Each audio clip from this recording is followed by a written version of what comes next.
پھر امام غزالی نے ایک چیز اور بڑی عجیب لکھی ہے، اور وہ یہ کہتے ہیں کہ انسان کے اخلاق درست کیسے ہیں، یعنی انسان اتنی اونچی چیزیں اس کے اندر پیدا کیسے ہیں. تو انہوں نے اس کی 4 صورتیں لکھی، کہا کہ 4 شکلیں ہیں انسان کے اخلاق درست ہونے کی. یہ دیکھیں، یہ تجربات ہیں اس شخص کے جس نے ان علوم کو کی حقیقت کو پانے کے لیے تمام تر کتابی علم میں اپنے زمانے کا سب سے بڑا کمال پیدا کرنے کے بعد 11 برس لگائے ہیں صحراؤں میں اور جنگلوں میں اور زاویوں میں اور خانقاہوں میں اور تنہائیوں میں اور مراقبوں میں اور سوچ و بچار میں اور مجاہدوں میں 11 برس لگے ہیں اس میں نتائج تک پہنچنے. تو لکھا ہے کہ 4 صورتیں ہیں اپنے اخلاق درست کرنے کی. سب سے بڑا مسئلہ انسان کا یہ ہے کہ اس کو اپنے اخلاق کی خرابی کا علم نہیں ہوتا، تشخیص نہیں ہوتی، ڈائگنوز نہیں ہوتا. کوئی بندہ بھی نہیں جانتا اس میں کیا کیا خرابی ہے.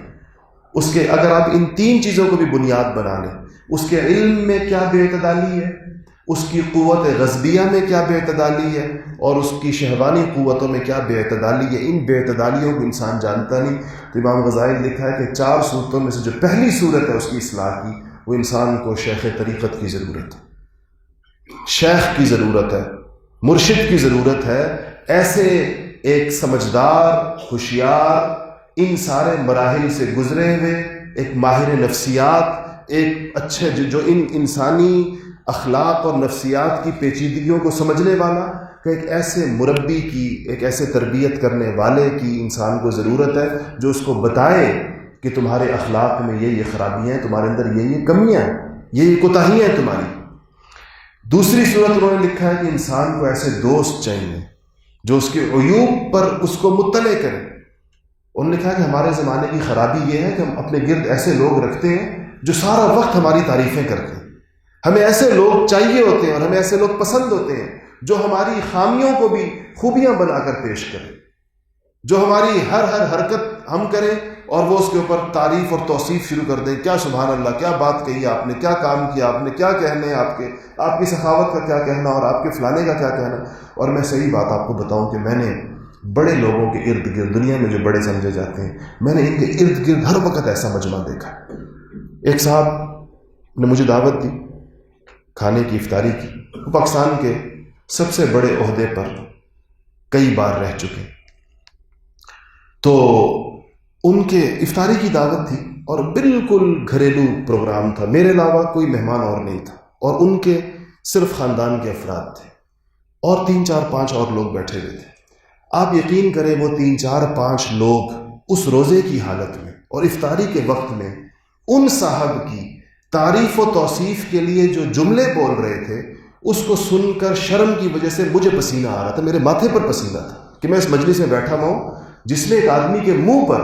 اس کی ایسی بلا جواز تعریف جس کا کوئی دور دور تک حقیقت کے ساتھ تعلق نہیں تھا، وہ سارے لوگ ایسے ڈھول پیٹ رہے تھے اور یہ صاحب خوش ہو رہے تھے. میں دل میں سوچ رہا تھا کہ ان کی بربادی کی وجہ یہ لوگ ہوتے ہیں،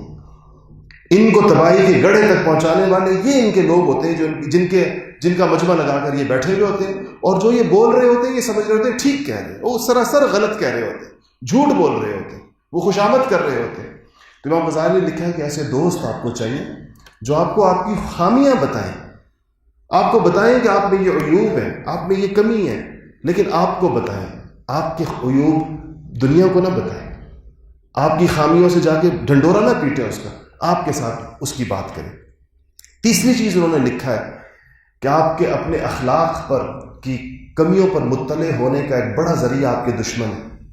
آپ کے دشمن جو باریک نگاہ آپ پر رکھتے ہیں، جب وہ کبھی آپ پر تنقید کریں تو یہ مت سمجھیں کہ دشمن ہے تو اس کا تو کام ہی میری دشمنی ہے. ہو سکتا ہے کہ اس نے آپ کی درست خامی پکڑی ہے، ہو سکتا ہے کہ اس کو آپ کی درست بات پتہ چلی ہو. اس لیے اپنے دشمنوں کی تنقید کو بھی بنظر انصاف دیکھیں اور سوچیں کہ واقعی اس کے اندر ہو سکتا ہے کہ ایسی کوئی بات ہو جس کو اس نے تاڑ لیا، جس نیت سے بھی تاڑا، اس کی نیت کو بھی چھوڑیں، اس کے ارادے کو بھی چھوڑیں، اس کی دشمنی کو بھی چھوڑیں، اس بات کو سوچیں جو وہ آپ کے بارے میں کہہ رہا ہے. اور چوتھا انہوں نے کہا کہ اپنے اخلاق کو جانچنے کے لیے لوگوں کے اخلاق کو آئینہ بنانا. آپ کو یقیناً لوگوں کے ساتھ معاملہ کرتے ہوئے لوگوں کی کچھ باتیں ناگوار گزرتی ہوں گی، کچھ چیزیں ایسی ہیں جو آپ کو ناگوار گزرتی ہوں گی. تو جو چیزیں آپ کو لوگوں کی ناگوار گزرتی ہیں یہ غور کرنے کہ یہ چیزیں کہیں میرے اندر بھی تو نہیں ہیں،